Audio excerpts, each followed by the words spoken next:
Welcome to Shukla study point. आप सभी का स्वागत है आपके अपने YouTube channel Shukla study point में। मैं शिवम शुक्ला आप सभी दोस्तों का हार्दिक स्वागत करता हूं। दोस्तों, आज की वीडियो के अंतर्गत हम बात करेंगे जियोग्राफी बीए प्रथम सेमेस्टर के चैप्टर 4 के बारे में। अर्थात अध्याय 4 होगा आज। मेरे हिसाब से अध्ययन की सुविधा के हिसाब से हमने कैटेगराइज करने का प्रयास किया आपके सिलेबस को, और आपके सिलेबस के हिसाब से जो हमने मेरे अकॉर्डिंग बात की जाए तो उसको हमने चौथे चैप्टर अर्थात चौथी वीडियो ये होगी आपकी।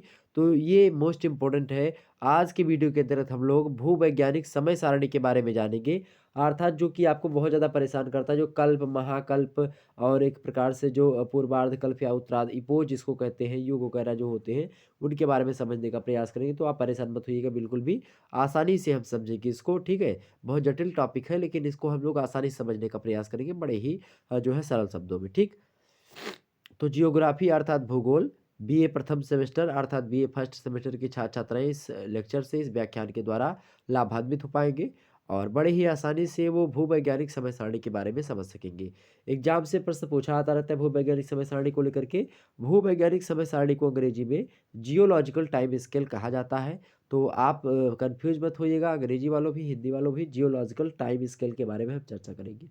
प्रश्न आपसे पूछा जाता है कि भू मतलब पृथ्वी के भूवैज्ञानिक समय मापक अर्थात समय सारणी पर एक लेख लिखिए।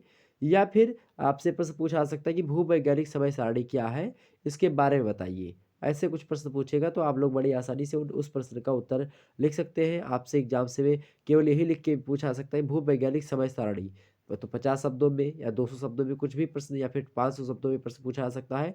तो हालांकि ये 500 शब्द की दृष्टि से मैं पढ़ा रहा हूँ, तो चाहे 500 वाला पूछा जाएगा, चाहे 200 वाला, चाहे 1000 वाला, और चाहे आपका जो है 50 शब्दों वाला। हालांकि कुछ विश्वविद्यालय में 1000 का पूछा जाता है, बाकी 1000 वाला नहीं पूछा जाता है। अधिकतर विश्वविद्यालय में 500 शब्द सीमा तक ही होते हैं। जिसमें लघुत्तरीय प्रश्नों की संख्या कम होती है या अति लघुत्तरीय टाइप के प्रश्न नहीं पूछे जाते, उनमें 1000 संख्या में लिखनी होती है। 4 प्रश्न ही करने होते हैं बस उनको, ठीक।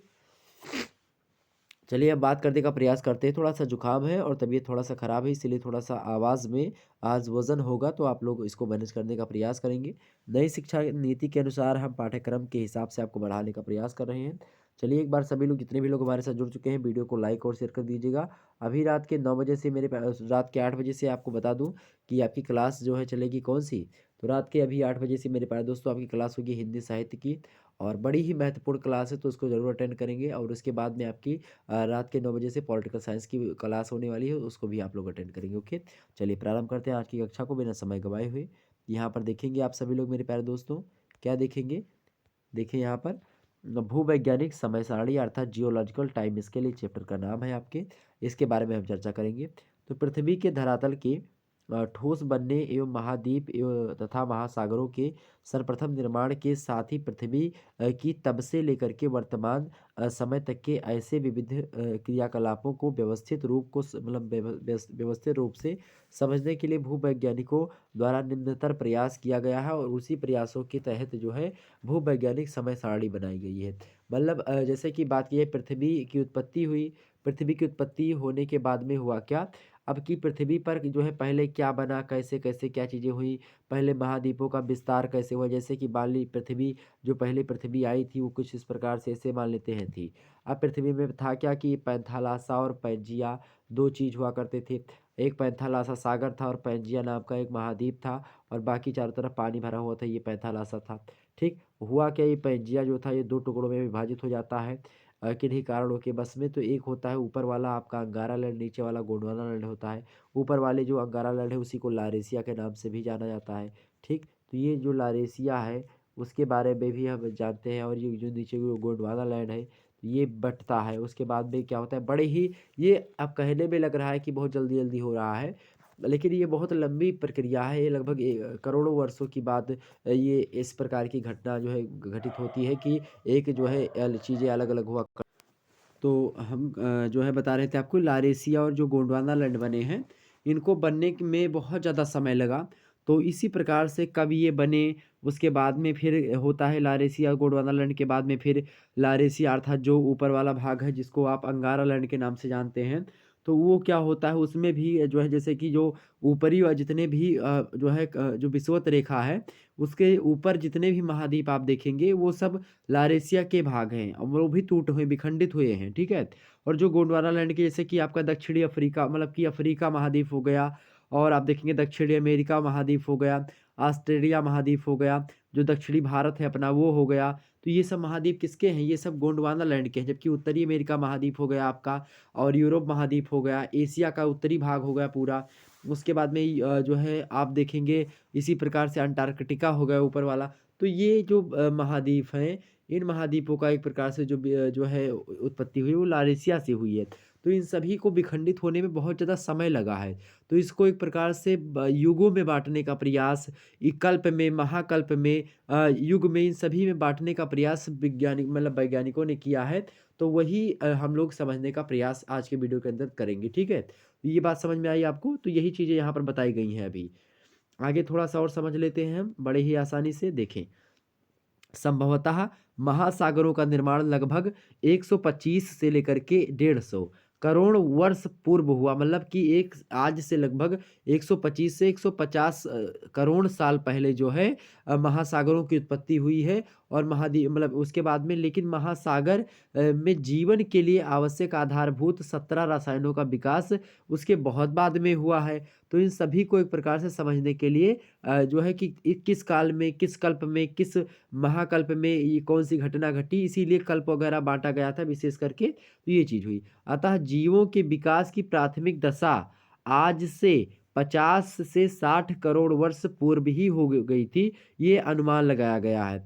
अतः इस समय के बाद भूवैज्ञानिक इतिहास के व्यवस्थित विकास एवं प्रमाण के लिए विविध युगों की अवसादी चट्टानों और इसके मध्य सुरक्षित जीवावशेषों, स्थलाकृतियों का तथा जो है एक प्रकार से अस्थावार विकास, ह्रास एवं पुनः विकास, पर्वत निर्माणकारी घटनाओं का कालक्रम आदि प्रमाणों का आश्रय लिया जाता है। कहने का मतलब ये है कि अब कैसे हम पता करते हैं कि उस समय क्या रहा होगा और कैसे-कैसे कब विकास हुआ, तो उसको हम कैसे पता लगाते हैं?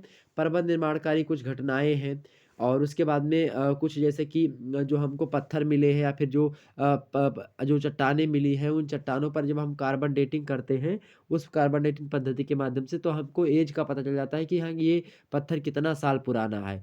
तो अब ऐज ज्ञात करने की कई कई टेक्निक्स हैं अलग-अलग चीज़ों की। तो जैसे कि अगर भैंसों की ऐज निकालनी है तो कैसे निकालेंगे? चाहे उनके खुर को देख लीजिएगा जो नीचे होता है पैर के, उससे उनकी ऐज पता चल जाती है भैंसों की और चाहे उनकी सींग को देखेंगे तो सींग में भी जो है उनके पता चल जाता है, छल्ले बने हुए होते हैं और प्रत्येक छल्ले 2 साल के धो तक होते हैं, शायद ऐसा कुछ मानना है। ये और पेड़ में अगर आपको पता हो पेड़ की एज कैसे निकालनी तो पेड़ कटा हो तो उसमें भी छल्ले पड़े होते हैं गोल-गोल, तो उससे पता चल जाता है कि हाँ, पेड़ इतने साल का है। ठीक, जितने छल्ले उतने साल का है। तो इसी प्रकार से कार्बन डेटिंग पद्धति भी होती है। उस पद्धति से जो है जो एक प्रकार से जो पत्थर वगैरह मिलते हैं हमको उनकी एक प्रकार से एज वगैरह निकाल ली जाती है, जो पुरातात्विक चीज़ें हैं, ठीक? तो ये क्लियर हो गई आपकी बातें, तो इसी के माध्यम से हम पता लगाते हैं कि हाँ, ये साल कितने मतलब कि ये वस्तु कितने साल पुरानी है और ये कब मिली, फिर तो इसी प्रकार से ये सब देखने के बाद में ही बाँटा गया कि हाँ, ये युग इतने समय का काल ये है, उतने समय में ये हुआ, ये काल वो है। अभी मैं काल वगैरह को समझता हूँ विस्तार से, तो आप परेशान मत होइएगा बिल्कुल भी। चलिए हम देख लेते हैं। इन्हें ही भूवैज्ञानिक विशेष रूप से क्या उपयोग कर उद्देश्य, कार्यक्रम एवं जीव विकास दशा आदि के आधार पर क्या करते हैं? व्यवस्थित या सारणीबद्ध करते रहते हैं। इसे ही भूवैज्ञानिक समय सारणी कहा जाता है। तो भूवैज्ञानिक समय सारणी क्या है कि जो एक प्रकार से जो घटनाएं घटित हुई अर्थात पर्वतों का निर्माण कब हुआ, जो है कोयला कब मिलना प्रारंभ हुआ या पृथ्वी पर जो है चट्टानों का निर्माण कब हुआ या इसी प्रकार से जो है महासागरों की उत्पत्ति, महाद्वीपों की उत्पत्ति कैसे हुई, उनका विस्थापन कैसे हुआ, जीवों का विकास कब हुआ, इन सभी को एक प्रकार से एक निश्चित तरीके से एक कालक्रम में सेट करना ही क्या कहलाता है? वही भूवैज्ञानिक सारणी कहलाती है। तो ये बात आपकी क्लियर हो गई होगी। इसमें तो कोई डाउट्स आपका बचा नहीं है ना? चलिए, आगे बढ़ते हैं। तो ये पता चल गई आपको कि भूवैज्ञानिक समय सारणी है क्या? अब इसको हम समझ सकते हैं संक्षेप में। यह कालक्रम जो है मोटे तौर पर निम्न भागों में जो है उपविभाजित किया गया है। पहला क्या है भाई? महाकल्प। तो ये एक होगा महाकल्प। महाकल्प को अंग्रेजी में क्या कहते हैं? इयोन कहते हैं। कल्प को अंग्रेजी में ईरा कहते हैं और पूर्वार्ध कल्प या उत्तरार्ध कल्प को अंग्रेजी में क्या कहते हैं, इपोज कहते हैं। और युग को क्या कहते हैं मेरे पास दोस्तों, पीरियड कहते हैं। ठीक, तो ये बात आप ध्यान रखेंगे। चार चीज़ें होती हैं इसमें, एक होता है महाकल्प इयोन, एक होता है कल्प ईरा, एक होता है पूर्वार्ध कल्प या उत्तरार्ध कल्प मतलब कि कल्प के बाद वाला समय, इसको इपोज, और एक ये युग होता है तो पीरियड होता है वो। ठीक, तो ये चीज़ चार चीज़ें होंगी। अब जो सबसे बड़ा जो इस समय काल होता है, मतलब कल्प में क्या होंगे, महाकल्प को जब हम बांटेंगे तो वो कल्पों में बटे हुए होंगे। ठीक है, उसके बाद में कल्प क्या किस में बटे होते हैं, पूर्वार्ध और उत्तरार्ध कल्प में। और जो ये होते हैं इपोज, वो पीरियड में बटे हुए होते हैं। तो इस प्रकार से हम समझने का प्रयास करते हैं। महाकल्प की बात की जाए तो महाकल्पों की संख्या बात की जाए तो एक होता है आपका जो है क्राइप्टोजोइक महाकल्प।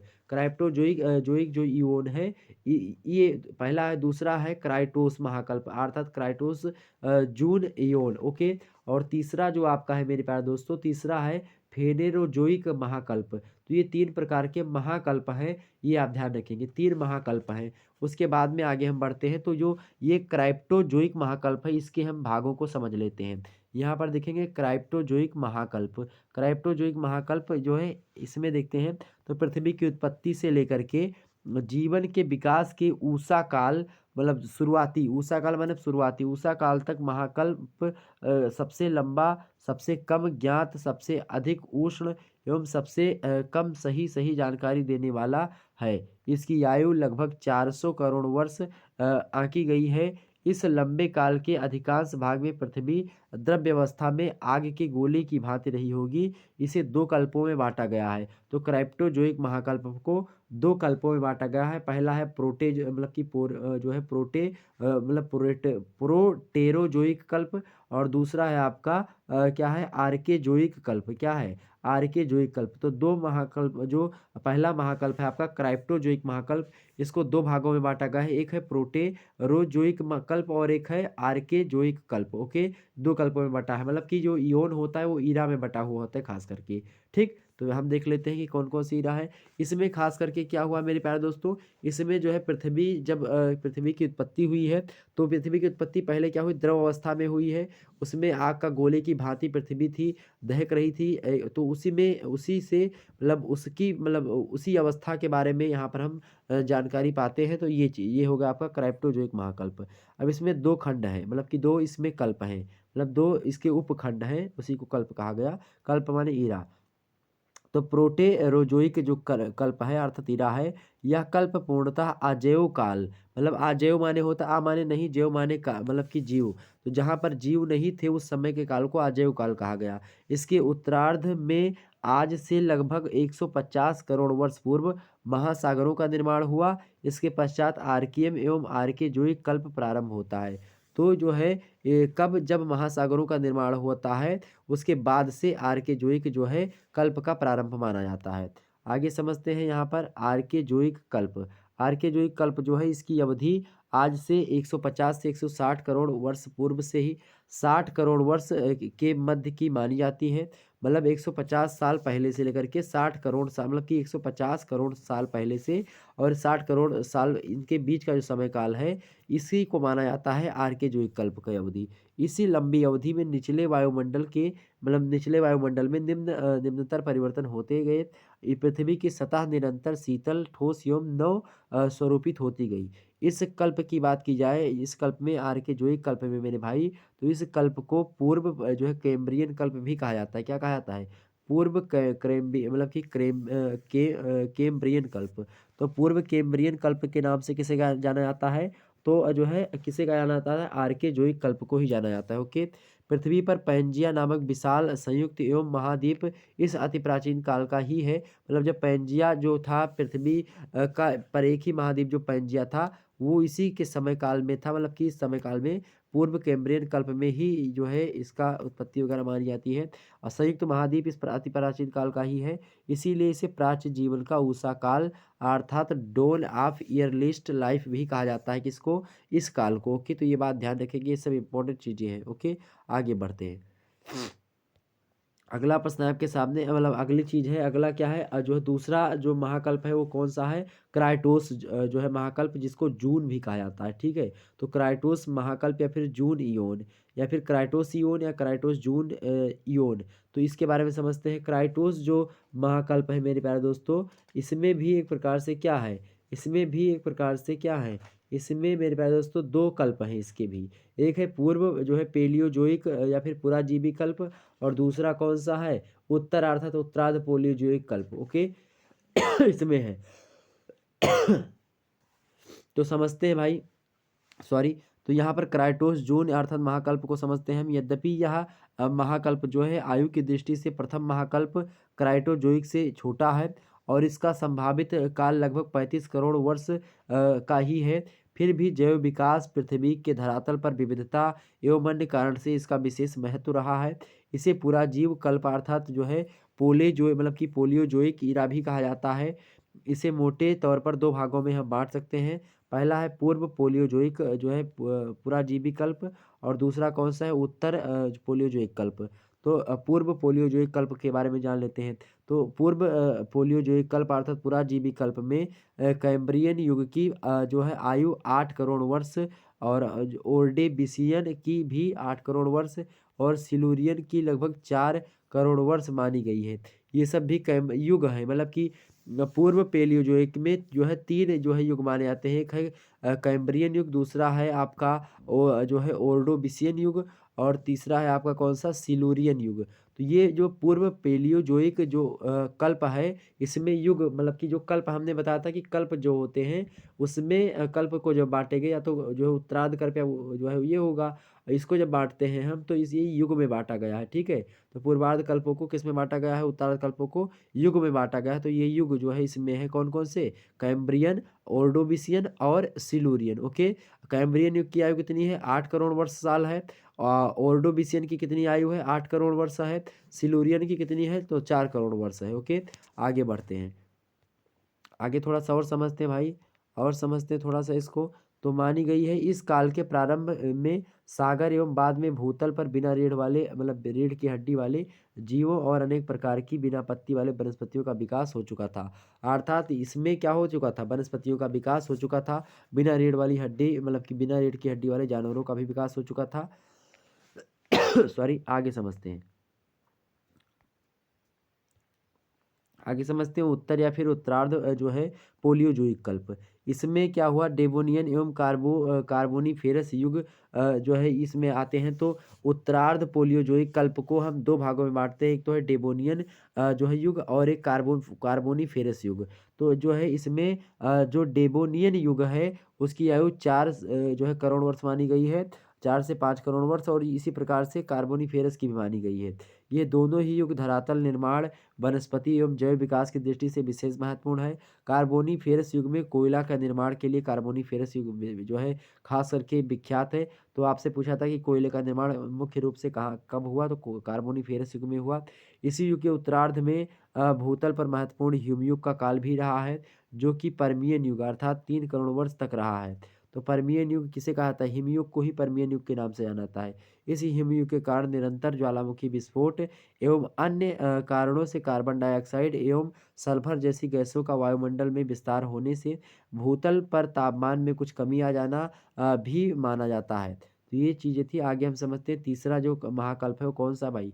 तीसरा महाकल्प है फेनेरोजोइक महाकल्प। कौन सा है, फेनेरोजोइक, क्या, फेनेरोजोइक महाकल्प है। इस कल्प के बारे में समझ लेते हैं। इस कल्प की बात की जाए, फेनेरोजोइक कल्प जो है मेरे प्यारे दोस्तों, इसकी बात की जाए तो इसको 4 जो है कल्पों में बांटा गया है। पहला है आपका मेसेजोइक कल्प, दूसरा है केनेजोइक कल्प, तीसरा है टर्सरी कल्प, और चौथा है आपका नियोजोइक कल्प, ओके, जिसको नूतन कल्प भी कहा जाता है।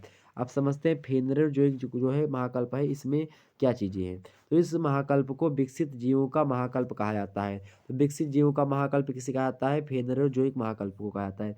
भूमि और जल में इस समय सबसे विशाल व स्तनपोषी जीवों का विकास कहाँ पर हुआ है? वो फेनरोजोइक जो है महाकल्प में ही स्तन वाले जीवों का विकास हुआ है और इसको विकसित जीवों का महाकल्प भी कहा जाता है। इसे निम्नलिखित कल्पों और युगों में बाँटा जा सकता है। तो पहले हम कल्पों में बाँटेंगे, कल्पों के अंदर जो होते हैं वो आपके युग आते रहेंगे, तो उन युगों को पढ़ेंगे। पहला आपका मेसेजोइक कल्प, क्या है भाई? मेसेजोइक कल्प जो है इसका पहला खंड है। फेनेरोजोइक महाकल्प में 4 कल्प हैं। पहला है मेसेजोइक, दूसरा है केनेजोइक, तीसरा है टर्सरी और चौथा है आपका नियोजोइक अर्थात नूतन। तो ये 4 हैं। अब मेसेजोइक जो कल्प है उसको समझ लेते हैं। इसे मध्यजीवी कल्प भी कहा जाता है। किसे? तो मध्यजीवी कल्प किसे कहता है? मेसेजोइक को मध्यजीवी कल्प भी कहा जाता है। और मध्यजीवी कल्प को अर्थात जो मेसोजोइक जो कल्प है इसको 3 युगों में बाँटा गया है। किस युग में? 3 युगों में। पहला ट्रासिक, दूसरा जुरासिक और तीसरा है क्रेटेशियस। ये 3 युग जो हैं ये किसके हैं? ये मेसेजोइक कल्प के 3 युग हैं। एक है ट्राइसिक, दूसरा है कौन-सा? जुरासिक, तीसरा है क्रेटेशियस। ओके? यह कल्प बात की जाए 12 करोड़ वर्ष से विस्तृत है, मतलब 12 करोड़ साल से बड़ा है। ट्रासिक युग में क्या हुआ? छोटे-बड़े सभी प्रकार के जीवों का निरंतर विकास होता गया। जुरासिक एवं क्रेटेशियस युगों में महाद्वीप वर्तमान स्थिति के निकट पहुंचने के साथ-साथ अल्पाइन युग की जो पर्वत निर्माणकारी घटना होती है, ये जो होती है जुरासिक और क्रेटेशियस युग में ही प्रारंभ हो जाती है। ओके? आगे है आपका दूसरा क्रोनोजोइक कल्प। क्रोनोजोइक कल्प की बात की जाए तो इसे नवजीव कल्प भी कहा जाता है। क्या? नवजीव कल्प भी कहा जाता है। यह जीवों के विकास के लिए विविधता का अंतिम महाकल्प माना जाता है। इसके अंतर्गत टर्सरी एवं नूतन नियोजोइक कल्प भी आ जाते हैं। तो टर्सरी एवं जो है नूतन नियोजोइक कल्प जो है केंद्रजोइक अंतर्गत ही आ जाते हैं, कल्प के अंतर्गत ही आ जाते हैं, लेकिन फिर भी हम लोग इसको अलग समझ लेते हैं। टर्सरी कल्प क्या है इसको समझ लेते हैं। तो टर्सरी कल्प के अंतर्गत जो है इयोसीन जो है अर्थात नूतन युग ये सब आ जाते हैं। और उसके बाद में ओलिगोसीन युग और उसके बाद में अल्प नूतन युग जिसे कहा जाता है और अगला है आपका मायोसीन अर्थात मध्य नूतन युग। तो आदि नूतन युग और ओलिगोसीन युग मतलब ये अति अल्प नूतन और मायोसीन अर्थात मध्य नूतन युग, ये 3 युग जो है टर्सरी कल्प के जो है। टर्सरी कल्प को कितने युग में बांटा गया है? 3 युगों में। एक यू पहला है इयोसीन युग, दूसरा है ओलिगोसीन युग, तीसरा कौन सा? मायोसीन युग। इयोसीन को एक दूसरे नाम से अर्थात आदि नूतन युग के नाम से जाना जाता है और ओलिगोसीन को अल्प नूतन युग के नाम से जाना जाता है और मायोसीन को मेरे प्यारे दोस्तों मध्य नूतन युग के नाम से जाना जाता है। ओके? ये बात ध्यान रखेंगे। तो इनकी कुल जो है एक प्रकार से आयु कितनी है? 7 करोड़ वर्ष से लेकर के 1 करोड़ वर्ष पूर्व के जो है बीच की जो समय काल है उसी को टर्सरी कल्प के नाम से जाना जाता है। इयोसीन युग में भूतल पर क्या हुआ है? अल्पाइन पर्वतों का तेजी से विकास हुआ है। किसमें? इयोसीन युग में। इयोसीन युग किसे कहा था? नूतन जो आदि नूतन युग है उसी को कहा जाता है। ठीक है? इस युग में अनेक स्तनपोषी एवं रेंगने वाले भीमकाय जीवों का क्या हुआ? विकास होता रहा। इस प्रकार जैव एवं भूतल विकास की दृष्टि से यह विशेष महत्वपूर्ण काल माना जाता है। ओके? अब हम चौथा समझ लेते हैं। लास्ट है आपका नियोजोइक कल्प। नियोजोइक कल्प जो है मेरे प्यारे दोस्तों इसी को नूतन कल्प के नाम से जाना जाता है। ठीक इसके अंतर्गत जो है 3 युग आते हैं। पहला है आपका टिलियोसीन युग, दूसरा है प्लाइस्टोसीन युग और चौथा है आपका तीसरा है होलोसीन युग। तो 3 युग किसके हैं भाई? नियोजोइक कल्प के भी 3 युग हैं। पहला है टिलियोसीन, दूसरा कौन-सा है? प्लाइस्टोसीन और तीसरा कौन-सा है? होलोसीन युग। ठीक? टिलियोसीन जो युग है विशाल शाकाहारी एवं आधुनिक पालतू पशुओं कि पूर्वजों का युग जो माना जाता है वो कौन-सा है? वो टिलियोसीन युग ही माना जाता है। इस समय अल्पाइन पर्वतों का स्थानीय रूप से कहीं-कहीं अंतिम उत्थान हुआ दिखाई पड़ता था। इसकी आयु जो है 1.7 करोड़ वर्ष पूर्व की मानी जाती है। चीन का पेकिंग मानव और जावा मानव जो है इसी युग का माना जाता है। इसी युग में क्या हुआ मेरे प्यारे दोस्तों? इसी युग की बात की जाए तो इसी युग में जो है अनेक नदियों का भी नवीन मार्ग निश्चित हुआ। इस युग के उत्तरार्ध तक जलवायु पुनः ठंडी होने लगती है। पृथ्वी के विशाल भूखंड पर हिम विस्तार हुआ। प्लाइस्टोसीन हिमयुग आज से 10 से 15 लाख वर्ष पूर्व प्रारंभ हुआ। सागर तल पर मतलब कि सागर तल लगभग 60 मीटर नीचे चला गया। इस युग में होलोसीन जो युग है मेरे प्यारे दोस्तों, होलोसीन जो युग है आपका होलोसीन जो युग है आपका जो उस होलोसीन युग जो है हिमयुग के पश्चात का एवं मानव इतिहास का युग माना जाता है। मानव के विविध प्राथमिक व्यवसायों का विकास जो है वो होलोसीन युग में ही माना जाता है। तो ये चीज़ें थी जो कि हमने आपको बताई। हमने आपको विस्तार से क्या समझाया मेरे प्यारे दोस्तों? हमने आपको क्या समझाने का प्रयास किया है, भूवैज्ञानिक समय सारणी को आपको बताने का प्रयास किया है। अब इतनी चीज़ें आपकी क्लियर हो गई होंगी, बड़े ही आसानी से हमने एक-एक मुद्दे को समझने का प्रयास किया। आपको बता दूँ, महाकल्प, कल्प और एक प्रकार से युग 3 खंडों में हम बाँट सकते हैं। जो एक प्रकार से पहला अगर 3 खंडों में हम बाँटे, पहला आपका क्राइप्टोज़ोइक महाकल्प। क्राइप्टोज़ोइक महाकल्प जो है, कल्प जो है कितने प्रकार 3 है कल्प, कौन-कौन से? सॉरी 3 महाकल्प हैं। पहला है क्राइप्टोज़ोइक महाकल्प लिख लीजिएगा। दूसरा महाकल्प कौन-सा है? मतलब कि क्राइटोस महाकल्प है, जिसको जून महाकल्प भी कहा जाता है। और तीसरा जो महाकल्प है आपका वो कौन-सा है? फेनेरोज़ोइक महाकल्प है, ओके। अब मेरे प्यारे दोस्तों आज एक क्राइप्टोज़ोइक जो महाकल्प है, इसमें 2 कल्प हैं। पहला कल्प है आपका प्रोटेज़ोइक कल्प, दूसरा है आर्केज़ोइक कल्प, ओके। ये ध्यान रखें कल्प में। अब इन कल्पों में भी जो है एक प्रकार से युग हैं। तो प्रोटेज़ोइक जो एक प्रकार से जो कल्प है, इसमें जो है क्या हुआ, इसका जो है कोई जो है काल वगैरह आपको नहीं है। लेकिन जो आर्केज़ोइक कल्प है मेरे प्यारे दोस्तों, इसमें भी शायद कोई जो है इसमें भी नहीं है। तो ये भी आप जो है ध्यान, कोई दिक्कत की बात नहीं है, आर्केज़ोइक कल्प में भी कोई युग नहीं है। ठीक? आगे आपका आता है क्राइटोस अर्थात जून महाकल्प। जून महाकल्प में कितने कल्प हैं? तो भाई इसमें जो है 2 कल्प हैं। पहला है आपका पूर्व पोलियोज़ोइक या फिर पुराजीवी कल्प, दूसरा है आपका उत्तर या फिर उत्तरार्ध पोलियोज़ोइक कल्प। जो है ये है पूर्व पोलियोज़ोइक मतलब कि पुराजीव कल्प जिसको कहते हैं, उसमें 3 युग हैं। पहला कैम्ब्रियन युग, दूसरा है आपका ऑर्डोविसियन युग, तीसरा कौन-सा है? सिल्यूरियन युग, ओके। और उसमें जो उत्तर जो पोलियोज़ोइक कल्प है अर्थात उत्तरार्ध पोलियोज़ोइक जो कल्प है, इसमें भी एक प्रकार से 2 युग हैं। पहला है आपका डेबेनियन युग और दूसरा है कार्बोनिफेरस युग। उसके बाद में तीसरा आपका आता है महाकल्प फेनेरोज़ोइक महाकल्प। फेनेरोज़ोइक महाकल्प में 4 जो है कल्प हैं। पहला है मेसोज़ोइक कल्प, दूसरा है मतलब कि केनोज़ोइक कल्प, तीसरा है आपका टर्सरी कल्प और चौथा है नियोज़ोइक कल्प, और जिसको नूतन कल्प भी कहते हैं। अब मेसोज़ोइक जो कल्प है, पहला कल्प इसे मतलब इसके 3 युग हैं। पहला है ट्रांसरिक युग, दूसरा है जुरासिक और तीसरा क्रेटेशियस युग, ओके। और जो केनेज़ोइक दूसरा जो कल्प है, उसमें मेरे प्यारे दोस्तों बात की जाए तो उसमें भी लगभग जो है टर्सरी युग, इसी को टर्सरी युग के नाम से भी जाना जाता है। तो ये टर्सरी या फिर नूतन या फिर नियोज़ोइक कल्प जो हैं इसके अंतर्गत आते हैं, लेकिन केनोज़ोइक कल्प का कोई युग नहीं बताया गया है। और टर्सरी कल्प जो है इसकी बात की जाए तो इसमें मेरे प्यारे दोस्तों इसमें 3 जो है आते हैं, टर्सरी कल्प में भी 3 युग आते हैं। पहला इओसीन, दूसरा है ऑलिगोसीन और तीसरा आपका मायोसीन। ऑलिगोसीन को मतलब इओसीन को आदि नूतन युग कहा जाता है।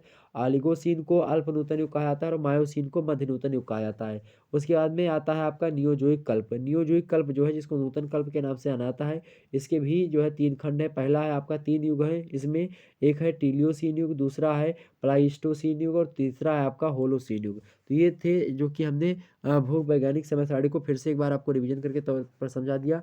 तो इस क्लास आपको कैसी लगी? वीडियो को अगर पसंद आई तो लाइक कर दीजिएगा, चैनल पर नए सब्सक्राइब कर दीजिएगा। इसी प्रकार से इन्फॉर्मेटिव वीडियो लगातार मैं देता रहता हूँ, तो आप लोग चैनल पर नए जुड़ सकते हैं, ओके। यहाँ पर आपको बताऊँ ये 29 ही लिखा रहेगा, ये 30 वाली क्लास है। चैप्टर नंबर 4 आ जाएगा आपका, और सॉरी 14 नंबर चैप्टर होगा ये। और इसमें स्वतंत्र पंत जी के बारे में अभी हम चर्चा करेंगे। थंबनेल थोड़ा सा दूसरा लग गया था। हालांकि पंत का जी का जो मौन निमंत्रण कविता है, मोस्ट इंपॉर्टेंट कविता है, बहुत ही महत्वपूर्ण है। इसके बारे में अभी चर्चा करेंगे हम रात के 8 बजे से, ओके। चलिए, और पॉलिटिकल साइंस की क्लास आपकी रात के 9 बजे से होगी। उसमें हम असहयोग आंदोलन के बारे में चर्चा करेंगे, ओके। तो इन दोनों क्लास को आप लोग जरूर अटेंड करें, ओके। मिलते हैं फिर नेक्स्ट वीडियो, तब तक के लिए जय हिंद, जय भारत। आप सभी का बहुत बहुत धन्यवाद हमारे साथ जुड़ने के लिए। ओके, बहुत बहुत धन्यवाद आप सभी का, बहुत बहुत धन्यवाद मेरे प्यारे दोस्तों।